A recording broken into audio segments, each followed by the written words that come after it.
Hello प्यारे बच्चों, कैसे हैं आप लोग। आई होप बहुत अच्छे होंगे और क्लासेस को एंजॉय कर रहे होंगे। आज हम लोग देखने वाले हैं आंग्ल मराठा युद्ध के बारे में, जिसमें आपका पहला पॉइंट है प्रथम आंग्ल मराठा युद्ध, जो हुआ है 1775 से लेकर के 1782 तक। बच्चों ईयर याद रखिएगा, बहुत बार एग्जाम में पूछा गया है। पृष्ठभूमि और इसका पाठ्यक्रम क्या है, ध्यान से सुनिएगा। तीसरे पेशवा बालाजी बाजीराव की 1761 में पानीपत की तीसरी लड़ाई में हार के बाद सदमे के कारण मृत्यु हो गई। तीसरा जो पानीपत का युद्ध हुआ था 1761 में, जो अहमद शाह अब्दाली और मराठों के बीच लड़ा गया था। इसमें मराठों की बुरी तरह हार हुई और जितने महत्वपूर्ण नेता या सेनापति थे मराठों के, वो सारे मारे गए और इस सदमे को बर्दाश्त नहीं कर सके बाजीराव सेकंड या बालाजी बाजीराव, और इनकी मृत्यु हो गई। उनके पुत्र माधवराव प्रथम उनके उत्तराधिकारी बने। माधवराव प्रथम मराठा शक्ति और क्षेत्रों में से कुछ को पुनः प्राप्त करने में सक्षम था, जो उन्होंने पानीपत की लड़ाई में खो दिया था। यानी कि कुछ क्षेत्रों को वापस प्राप्त कर पाए, जो माधवराव प्रथम है, जो कि खो दिया था मराठों ने आपके पानीपत के युद्ध में। अंग्रेज मराठों की बढ़ती शक्ति से परिचित थे। जब माधवराव प्रथम की मृत्यु हुई तो मराठा खेमे में सत्ता के लिए खींचतान मच गया और इधर माधवराव प्रथम की भी मृत्यु हो गई और इनकी मृत्यु के बाद उत्तराधिकार की समस्या शुरू हो गई कि मराठों में आगे का जो काम है वो कौन करने वाला है या मुख्य राजा कौन बनेगा। उनके भाई नारायण पेशवा बने, लेकिन उनके चाचा रघुनाथ राव पेशवा बनना चाहते थे। जो माधवराव हैं उनके भाई नारायण राव को पेशवा बनाया गया, लेकिन उनके जो चाचा हैं जिनका नाम है रघुनाथ राव, ये बनना चाहते थे पेशवा और इन्होंने इसके लिए अंग्रेज़ों की मदद मांगी। ये क्वेश्चन आया है कि कौन थे पेशवा जिन्होंने अंग्रेज़ों की मदद मांगी थी, तो याद रखिएगा ये है रघुनाथ राव और इन्हीं की गलती की वजह से मराठे कहीं ना कहीं कमज़ोर हो गए थे। इसलिए 1775 में सूरत की संधि पर हस्ताक्षर किए गए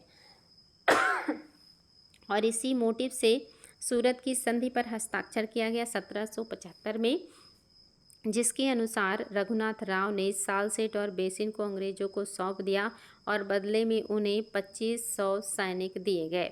अंग्रेजों और रघुनाथ राव की सेना ने पेशवा पर हमला किया और जीत हासिल की। वारेन हेस्टिंग के तहत ब्रिटिश कलकत्ता काउंसिल ने इस संधि को रद्द कर दिया और एक नई संधि, जिसे पुरंदर की संधि कहा जाता है, ये 1776 में कलकत्ता काउंसिल और मराठा मंत्री नाना फडणवीस के बीच हस्ताक्षरित किया गया था। याद रखेंगे बच्चों, दो पुरंदर की संधि है। एक तो हुआ है जो शिवाजी के टाइम में जयसिंह के साथ, वो आपका दूसरा है और ये आपका दूसरा है, वो 1600 आपका 76 के आसपास हुआ था और ये आपका 1776 में हुआ है। और एक इसके बीच हुआ है तो ये हुआ है वारेन हेस्टिंग और साथ ही नाना फडणवीस के बीच। तदनुसार रघुनाथ राव को केवल पेंशन दी गई और सालसेट को अंग्रेजों ने बरकरार रखा, लेकिन बम्बई में ब्रिटिश प्रतिष्ठा ने इस संधि का उल्लंघन किया और रघुनाथ राव को आश्रय दिया। 1777 में नाना फडणवीस ने कलकत्ता काउंसिल के साथ अपनी संधि के खिलाफ जाकर फ्रांसीसियों को पश्चिमी तट पर एक बंदरगाह दे दिया।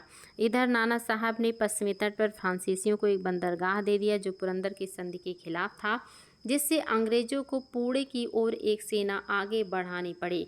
इससे अंग्रेजों ने क्या किया, पुणे की ओर अपनी एक सेना आगे बढ़ाई। पुणे के पास वडगांव में एक युद्ध हुआ जिसमें महादजी शिंदे के नेतृत्व में मराठों ने अंग्रेजों पर निर्णायक जीत हासिल की और इस युद्ध में अंग्रेज जो हैं वो हार गए। 1779 में अंग्रेजों ने वडगांव की संधि पर हस्ताक्षर करने के लिए मजबूर होना पड़ा और अंग्रेज भी बहुत होशियार थे।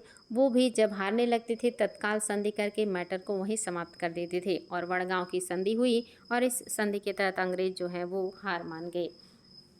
लड़ाई की एक श्रृंखला हस्ताक्षर करने के लिए मजबूर होना पड़ा। लड़ाइयों की एक श्रृंखला हुई जिसके अंत में 1782 में सालबाई की संधि पर हस्ताक्षर किए गए। इससे पहला आंग्ल मराठा युद्ध समाप्त हुआ।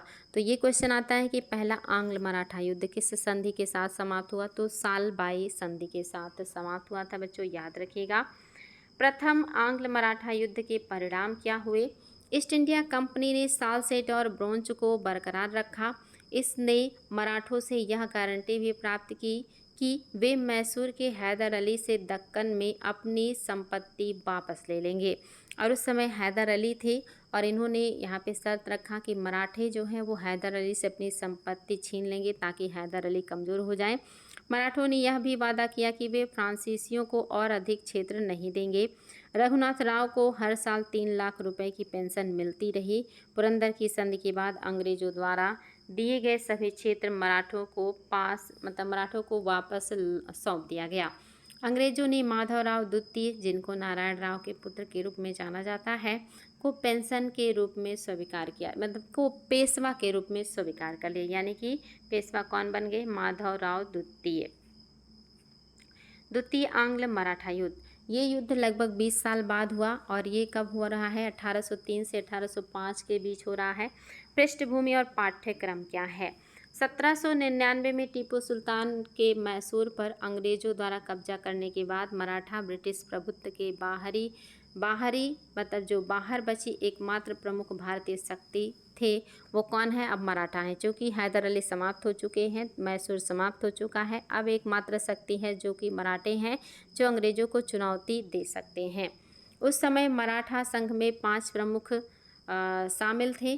पुणे में पेशवा, बड़ौदा में गायकवाड़, इंदौर में होलकर, ग्वालियर में सिंधिया और नागपुर में भोसले। याद रखिएगा, उस समय मराठा संघ के 5 ऐसे प्रमुख जो है संघ हैं जो शामिल हैं और जो पावरफुल हैं। उसमें पुणे में पेशवा हैं और बड़ौदा में गायकवाड़ हैं, इंदौर में होलकर हैं, ग्वालियर में सिंधिया हैं और नागपुर में भोसले हैं। आपस में अंदरूनी कलह होने लगी। ये जो संघ हैं इनमें आपस में क्या हो गई? अंदरूनी कलह शुरू हो गया। माधवराव द्वितीय की मृत्यु के बाद बाजीराव द्वितीय, जिनको रघुनाथ राव के पुत्र के रूप में माना जाता है, को पेशवा के रूप में स्थापित किया गया। 1802 में पूना की लड़ाई में इंदौर के होलकर के प्रमुख सामंत या यशवंत राव होलकर ने पेशवाओं और सिंधियाओं को हराया। बाजीराव द्वितीय ने ब्रिटिश सुरक्षा की मांग की और उनके साथ बेसिन की संधि पर हस्ताक्षर किया। ये क्वेश्चन आया है कि बेसिन की संधि या बसीन की संधि किसके बीच हुई है? तो अंग्रेजों और बाजीराव द्वितीय के बीच हुई थी। याद रखिएगा, बहुत महत्वपूर्ण है ये पॉइंट। इस संधि के अनुसार उन्होंने अंग्रेजों को क्षेत्र सौंप दिया और वहां ब्रिटिश सैनिकों के रखरखाव पर सहमति व्यक्त की। सिंधिया और भोसले ने इस संधि को स्वीकार नहीं किया और इसके कारण 1803 में मध्य भारत में दूसरा आंग्ल मराठा युद्ध हुआ। बाद के चरण में होलकर भी अंग्रेजों के खिलाफ लड़ाई में शामिल हो गए। यानी कि शुरुआती दौर में अंग्रेजों के खिलाफ नहीं है, लेकिन बाद में मराठा संघ के कुछ लोग जो है अंग्रेजों के खिलाफ हो गए युद्ध में। द्वितीय आंग्ल मराठा युद्ध का परिणाम क्या हुआ? इन लड़ाइयों में सभी मराठा सेनाएं अंग्रेजों से हार गईं। सिंधिया ने 1803 में सुरजी अर्जन गांव की संधि पर हस्ताक्षर किया, जिसके माध्यम से अंग्रेजों को रोहतक, गंगा यमुना द्वाब, गुड़गांव, दिल्ली, आगरा क्षेत्र, ब्रोंच, गुजरात के कुछ जिले, बुंदेलखंड के कुछ हिस्से और अहमदनगर किले के क्षेत्र मिल गए। यानी कि सिंधिया को भी हरा दिया अंग्रेजों ने और सिंधिया ने कर ली संधि जिसका नाम था सुरजी अर्जुन गांव की संधि। और इसके तहत बहुत बड़ा क्षेत्र मिला अंग्रेजों को, जिसमें रोहतक, गंगा यमुना द्वाब, गुड़गांव, दिल्ली, आगरा का क्षेत्र, ब्रोंच, गुजरात के कुछ क्षेत्र, बुंदेलखंड के कुछ हिस्से आराम से मिल गए थे, जिसमें अहमदनगर के किले भी शामिल थे। आगे हैं भोसले। भोसले ने 1803 में देवगांव की संधि पर हस्ताक्षर किए, जिसके अनुसार अंग्रेजों ने कड़क या जिसको कटक कहते हैं उड़ीसा का, बालासोर और वर्धा नदी के पश्चिम का क्षेत्र हासिल कर लिया। भोसले से भी अंग्रेजों को बहुत सारा क्षेत्र मिल गया। होलकर ने 1805 में राजघाट की संधि पर हस्ताक्षर किया, जिसके अनुसार उन्होंने टोंक, बूंदी और रामपुरा और को अंग्रेजों को सौंप दिया। युद्ध के परिणाम स्वरूप मध्य भारत का बड़ा भाग ब्रिटिश नियंत्रण में आ गया। इस तरह से भोसले, होलकर और पेशवा से बहुत ज़्यादा क्षेत्र मिल गया अंग्रेजों को। एक तरफ पेशवा हैं, भोसले हैं, होलकर हैं, इसके अलावा आपके जो सिंधिया हैं ये भी हैं। इन सभी से बहुत बड़ा क्षेत्र मिल गया अंग्रेजों को और इससे अंग्रेजों को बहुत ही ज़्यादा फायदा मिला। तीसरा आंग्ल जो मराठा युद्ध है बच्चों, वो देखिए 1817 से 1818 में हो रहा है और ये ईयर भी बहुत महत्वपूर्ण है और इस समय है गवर्नर जनरल लॉर्ड हेस्टिंग। पृष्ठभूमि और पाठ्यक्रम क्या है। दूसरा, आंग्ल मराठा युद्ध के बाद मराठों ने अपनी पुरानी प्रतिष्ठा को फिर से स्थापित करने का एक आखिरी प्रयास किया। वे अंग्रेजों से अपनी सारी पुरानी संपत्ति वापस लेना चाहते थे। ये आखिरी प्रयास था मराठों का अंग्रेजों के खिलाफ, ताकि वो फिर से अपनी पुरानी शक्ति और समृद्धि को प्राप्त कर सके, लेकिन ये संभव ना हो सका। आगे बढ़ेंगे, देखते हैं आगे क्या है। आगे कह रहा है कि वे अपने आंतरिक मामलों में ब्रिटिश निवासियों के हस्तक्षेप से भी नाखुश थे। इस युद्ध का मुख्य कारण पिंडारियों के साथ ब्रिटिश संघर्ष था, जिन पर अंग्रेजों को संदेह था कि उन्हें मराठों द्वारा संरक्षित किया जा रहा है। जो अंग्रेज हैं वो पिंडारियों का दमन करना चाहते हैं, और पिंडारी पहले मराठों की सेना में शामिल रहा करते थे। बहुत ही खूंखार जातियाँ थीं। अंग्रेज जब इनका दमन करने गए तो इन्होंने मराठों से मदद मांगी। मराठों ने यहाँ मदद करने को कहा तो, लेकिन मदद किया नहीं। अंग्रेजों को आशंका थी कि जो मराठे हैं वो पिंडारियों की मदद कर रहे हैं, और इसलिए अंग्रेज और मराठों के बीच फिर से युद्ध का जो पृष्ठभूमि है ये तैयार हो गया। और इधर मराठे भी अंग्रेजों से अपनी सारी चीज़ें वापस प्राप्त करना चाहते थे। मराठा प्रमुख पेशवा बाजीराव द्वितीय, मल्हार राव होलकर और बुद्धोजी द्वितीय भोसले ने अंग्रेजों के खिलाफ संयुक्त मोर्चा बनाया। इन सभी लोगों ने मिल करके मोर्चा तैयार किया अंग्रेजों के खिलाफ कि अंग्रेजों को हराएंगे और अपनी संप्रभुता को वापस प्राप्त करेंगे। चौथे प्रमुख मराठा सरदार दौलत राव शिंदे पर दूर रहने के लिए कूटनीतिक दबाव डाला गया, लेकिन अंग्रेजों की जीत तेजी से हुई। लेकिन यहाँ पे क्या हुआ, ये संघ भी जो है काम नहीं आया, ये संघ भी हार गया, अंग्रेजों के सामने नहीं टिका। तृतीय आंग्ल मराठा युद्ध का परिणाम क्या रहा।